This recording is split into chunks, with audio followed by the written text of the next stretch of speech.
Hello friends, welcome to Menaka vlogs. இந்த வீடியோவில் நம்ம என்ன பார்க்க போகிறோன்னா, பொரிகடலை மிட்டாய். இது வந்து சின்ன பிள்ளையிலேருந்து பெரியவங்க வரைக்கும் எல்லாருக்குமே ஃபேவரெட்டு. ஆனால் இது எப்படி பண்ணலாம் அப்படிங்கிறது எனக்கு தெரியாது.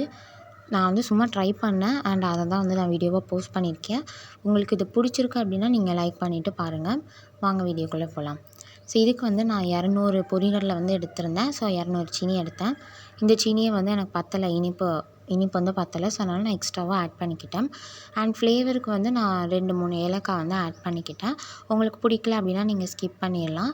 பட் இது ஆட் பண்ணிங்கன்னா இன்னும் கொஞ்சம் ஃப்ளேவர் நல்லாயிருக்கும், நல்லா ஸ்மெல்லும் நல்லாயிருக்கும்.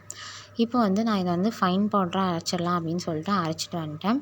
இப்போ பார்த்திங்கன்னா அது நல்லாவே பவுடர் ஃபார்முக்கு வந்துட்டு இதை வந்து நம்ம ஜலிச்சு வச்சுக்கலாம் அப்படின்னு சொல்லிட்டு நான் ஜலிக்க ஆரம்பிச்சிட்டேன். தேடி கண்டுபிடிச்சி இந்த டூலை நான் எடுத்துகிட்டு வந்தேன். அண்ட் இப்போ வந்து இதில் அந்த மாவை கொட்டி அப்படியே ஜலிக்க ஆரம்பிச்சிட்டேன். ஆனால் இது வந்து பர்ஃபெக்டாக ஒன்றும் ஜலிக்கலை. ஓகே, பரவாயில்ல, ஏதோ பண்ணியிருக்கலாம் அப்படின்னு சொல்லிட்டு நான் அந்த இது பண்ண ஆரம்பிச்சிட்டேன். அண்ட் இது ஃபைனலாக வந்து எனக்கு ஓரளவுக்கு இருந்துச்சு மாவு. ரொம்ப பர்ஃபெக்டாக இல்லைனாலும் ஓரளவுக்கு நல்லாவே இருந்துச்சு. இப்போ அடுத்த ஸ்டேஜ் என்ன அப்படின்னா, ஒரு பேனை வந்து நல்லா ஹீட் பண்ணிக்கிட்டேன். இதில் வந்து நம்ம நெய் வந்து ஆட் பண்ணணும். அன்ஃபார்ச்சுனேட்லி என்கிட்ட நெய் வந்து கம்மியாக இருந்ததுனால நான் வந்து டால்டா தான் ஆட் பண்ணிக்க வேண்டிய சிட்டுவேஷன். ஸோ அதனால் டால்டா ஆட் பண்ணதுனால தான் எனக்கு ஒழுங்காக வரலையோ அப்படின்னு ஒரு ஃபீலு. ஆனால் நான் இந்த மிட்டாய் கடையில் வாங்கியெல்லாம் இந்த கடைக்காரங்கக்கிட்ட கேட்டேன், என்ன எப்படி பண்ணுவாங்க அப்படின்னு. அவங்க என்ன சொன்னாங்கன்னா, நெய் ஊற்ற மாட்டாங்க, டால்டா தான் ஊற்றுவாங்க அப்படின்னு அவங்க சொன்னாங்க. ஆனால் நான் என்ன மிஸ்டேக் பண்ணியிருக்கேன்னு எனக்கு இப்போ வரைக்கும் ஒழுங்காகவே கண்டுபிடிக்க தெரில. ஆனால் ஏதோ ஒரு மிஸ்டேக் பண்ணியிருக்கேன். அப்புறம் டால்டாவும் நெய்யும் வந்து நல்லா மிக்ஸ் ஆகி வந்து உருகிடுச்சு. இப்போ வந்து நல்லாவே ஹீட்டாக இருக்குது. இதை நம்ம வந்து ஸ்டவ் ஆஃப் பண்ணி இதை இறக்கி வச்சிடலாம். இப்போ பார்த்திங்கன்னா இது வந்து ரொம்ப ஹீட்டாக இருக்கிறதுனால இப்போ உடனே போட்டால் வந்து இது கருகிரும். ஏன் அப்படின்னா நான் இதையும் வந்து ட்ரை பண்ணி பார்த்துருக்கேன். கல் மாதிரி ஆயிடும் இந்த மாதிரி ரொம்ப ஹீட்டாக போட்டோன்னா. கொஞ்சம் ஓரளவுக்கு ஹீட் வந்தோடனே கொஞ்சம் கொஞ்சமாக ஆட் பண்ணி வந்து மிக்ஸ் பண்ண ஆரம்பிச்சிருங்க. ஸோ இப்போ பார்த்திங்கன்னா நான் கொஞ்சம் போட்டு மிக்ஸ் பண்ண ஆரம்பிச்சிருக்கேன். இது வந்து ரொம்ப வாட்டரி கன்சிஸ்டன்சியில் இருக்கு இல்லையா, இன்னும் கொஞ்சம் மாவு ஆட் பண்ணி நான் வந்து மிக்ஸ் பண்ண ஆரம்பிச்சிட்டேன். அதாவது நம்ம ஃபுல்லாகவே மிக்ஸ் பண்ணணும், அதை கொஞ்சம் கொஞ்சமாக மிக்ஸ் பண்ணிக்கோங்கன்னு சொல்ல வரேன். இப்போ நம்ம ஃபுல்லாக மிக்ஸ் பண்ணிவிட்டு ஒரு கை பொறுக்கிற சூடு வந்தோடனே நம்ம இதை கையால் வந்து மிக்ஸ் பண்ண போகிறோம். அதனால இது எல்லாத்தையுமே வந்து ஒரு பிளேட்டுக்கு நான் வந்து ட்ரான்ஸ்ஃபர் பண்ணிக்கிட்டேன். இப்போ வந்து நம்ம இதை கையால் வந்து மிக்ஸ் பண்ண போகிறோம். அப்போ தான் வந்து இது ஈவனாக வந்து மிக்ஸ் ஆகும். நெய் வந்து எல்லா இடத்துலையுமே வந்து ஸ்ப்ரெட் ஆகும் ஒன்று போல். அப்போ தான் வந்து நம்ம நினச்ச ஷேப் வந்து வரும்.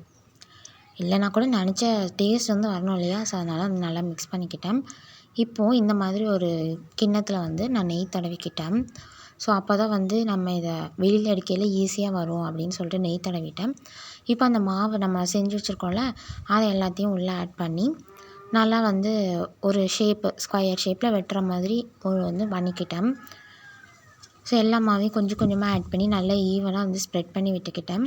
ஸோ நல்லா இந்த மாதிரி அமுக்குனா தான் அதில் வந்து எந்த ஒரு கட்டி இல்லாமல் ஈவனாக வந்து ஷேப்பாக வரும்னு சொல்லிட்டு பண்ணிக்கிட்டேன். ஸோ இப்போ வந்து நம்ம வெளியே எடுக்க போகிறோம். வெளியே எடுக்கிறதுக்கு என்ன பண்ணலான்னு யோசிச்சுட்டு இருந்தேன். ஸோ ஃபஸ்ட்டு தட்டி பார்த்தேன், வரல. சரி நம்ம லைட்டாக இந்த மாதிரி நைஃப் வச்சு பண்ணால் வந்துடும் அப்படின்னு சொல்லிட்டு ஃபஸ்ட் லைட்டாக பண்ணி பார்த்தேன். ஆனால் கார்னர்ஸ் எல்லாம் கொஞ்சம் உடையிற மாதிரி இருந்ததுனால நான் அப்படியே வந்து வந்துடும் அப்படின்னு நம்பிக்கையில் வந்து தட்டினேன். ஆனால் வெயிட் பண்ணி பார்த்ததுக்கப்புறம் தான் தெரிஞ்சது அது வரவே இல்லை. அதுக்கப்புறம் சரி நம்ம ஃபுல்லாகவே நைஃப் வச்சு பண்ணிடலாம் அப்படின்னு சொல்லிட்டு எல்லா இடத்துலையுமே அந்த நைஃப் வச்சு பொறுமையாக வந்து பண்ணேன். ஏன்னா அந்த சைடில் உள்ள கிராக்ஸ் வந்து விழ ஆரம்பிச்சிட்டா சைடில், அதனால் வந்து எங்கே ஷேப் ஒழுங்காக வராதோ அப்படின்னு சொல்லிட்டு நான் மெதுவாக வந்து பண்ண ஆரம்பித்தேன். ஆனால் அது வந்து உடைய தான் சரி நம்ம எப்படி பண்ணாலும் இது வந்து உடைய தான் போகுதுன்னு சொல்லிட்டு நான் ஃபுல்லாக அப்படியே பண்ண ஆரம்பிச்சிட்டேன் வேகமாக. ரொம்ப அது வந்து என்னால் பண்ணவே முடியாத அளவுக்கு ரொம்ப ஹார்டாக இருந்துச்சு. ஏன் இப்படி ஹார்டாக இருக்குது அப்படின்னு சொல்லிட்டு, சரி இது அப்படி தான் இருக்கும் போல், ரொம்ப டைட்டாக இருக்குல்ல அப்படின்னு சொல்லிட்டு நான் விட்டுட்டேன். அப்புறமா பார்த்திங்கன்னா ஃபைனலாக வந்து நான் எல்லா இடத்துலையுமே வந்து செஞ்சு முடிச்சிட்டேன். இப்போ வந்து தட்டலாம் அப்படின்னு வந்து தட்டினேன். அப்போவுமே எனக்கு ஷாக்கிங்காக தான் இருந்துச்சு. ஏன் அப்படின்னா நான் ஃபஸ்ட்டு அந்த நைஃப் வச்சு பண்ணையில் கொஞ்சம் பீசஸ் வந்து நொறுங்கி வந்துச்சுல, அதுதான் வந்து கீழே விழுந்துச்சு. சரி நமக்கு இந்த ஜென்மத்தில் இந்த ஸ்வீட்டை பண்ண தெரியாது அப்படின்னு சொல்லிட்டு விட்டுட்டேன். சரி இதுதான் வருது அப்படின்னு சொல்லிட்டு இதை நான் ஒரு ஓரமாக தள்ளி விட்டுட்டு பார்த்தா அது அப்படியே கீழே வர்ற மாதிரி இருக்கு இல்லையா, சரி இது வந்துடும்னு பார்த்தா அழகாக வந்து கேக் மாதிரி வந்துச்சு. சரி வந்துருச்சு இன்றைக்கி நம்ம பீஸ் போட்டுடலாம் அப்படின்னு சொல்லிட்டு அந்த மிச்சம் நொறுங்கின பீஸெல்லாம் எடுத்துகிட்டு இதை வந்து கட் பண்ணலாம் அப்படின்னு சொல்லிட்டு கட் பண்ண ஸ்டார்ட் பண்ணேன். எனக்கு முட்டாய் செஞ்ச ஃபீலிங்கே இல்லை, ஏதோ கேக்கு பிடிச்ச மாதிரியே பிடிக்கிற மாதிரி ஒரு ஃபீலிங் இருந்துச்சு. இப்போ நான் கட் பண்ணுற லட்சணத்தை பாருங்களேன், அது அப்படியே வந்து நொறுங்கி நொறுங்கி வந்துட்டு ரொம்ப அது இந்த சாஃப்டாக இல்லாமல் கொஞ்சம் ஹார்டாக இருக்கிற மாதிரி இருந்துச்சு. அதனால தான் இப்படி வருது போலன்னு நினச்சிக்கிட்டேன். இன்னும் கொஞ்சம் நெய் ஊற்றியிருந்தா கரெக்டாக இருந்திருக்குமோ அப்படின்னு எனக்கு தோணுது. தெரில என்னென்னு. ஓகே, பட் இருந்தாலும் வந்த ஷேப்பை வந்து நம்ம இஷ்டத்துக்கு பீஸ் போட்டுடலான்ட்டு கட் பண்ணிட்டேன். சரி இது இவ்வளோ தான் நமக்கு அப்படின்ட்டு. ஆனால் டேஸ்ட்டு கொஞ்சம் டிஃப்ரெண்ட்டாக இருக்குமோ அப்படின்னு சொல்லிட்டு டேஸ்ட் பண்ணி பார்த்தேன். டேஸ்ட்டில் வந்து எந்த வித மாற்றமும் இல்லை. எல்லாமே வந்து கடையில் வாங்குற மாதிரி தான் டேஸ்ட் இருந்துச்சு. ஆனால் ஷேப் தான் வந்து கடையில் வாங்குற மாதிரி வரல. பரவாயில்ல, நம்ம கண்டிப்பாக ஒரு நாள் வந்து இதை கற்றுக்கலாம். கற்றுக்கிட்டு அதுக்கப்புறம் நான் வந்து வீடியோ போடுறேன். நல்லா வந்து ரெஃபர் பண்ணி இன்னும் கொஞ்சம் இதை எப்படி பண்ணலான்னு ட்ரை பண்ணிவிட்டு வந்து பண்ணலாம்.